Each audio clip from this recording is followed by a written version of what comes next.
This isn't a point cloud. It isn't photogrammetry. And honestly, it's not really 3D scanning either. This is going to be something completely different. And I think this will change how designers understand space. Hi guys, this is Joshua from Studio JDB, and over the last little while I've been experimenting with reality capture workflows inside of architectural, retail and event design projects. From environments like Jameson Distillery on Tour at the Castle of Good Hope to retail spaces and store within a store concepts, I've slowly realized that something is shifting. We are moving away from manually rebuilding reality and more towards capturing it.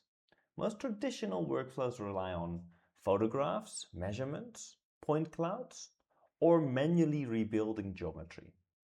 But Gaussian splats work differently. Instead of rebuilding surfaces polygon by polygon, the environment itself is captured as spatial visual information, almost like a holographic memory of the space. Lighting, textures, atmosphere, the depth, all preserved together. Now, for someone working in SketchUp, this becomes incredibly interesting. Because SketchUp was never really about rebuilding perfect reality. It was about understanding space quickly. And these capture workflows suddenly give us a completely different relationship with existing environments. Instead of redrawing everything, we can revisit the space digitally. We can walk through them again, we can validate ideas, we can understand constraints, and we can communicate design intent much faster. For the Jameson project, this became incredibly valuable.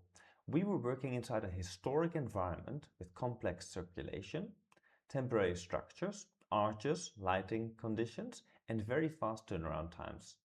Normally, you'd rely heavily on photographs and memory, but the capture allowed us to revisit the site almost as if we were standing there again. And for spatial design, that's massive. So, over the next few videos, I want to unpack this entire workflow.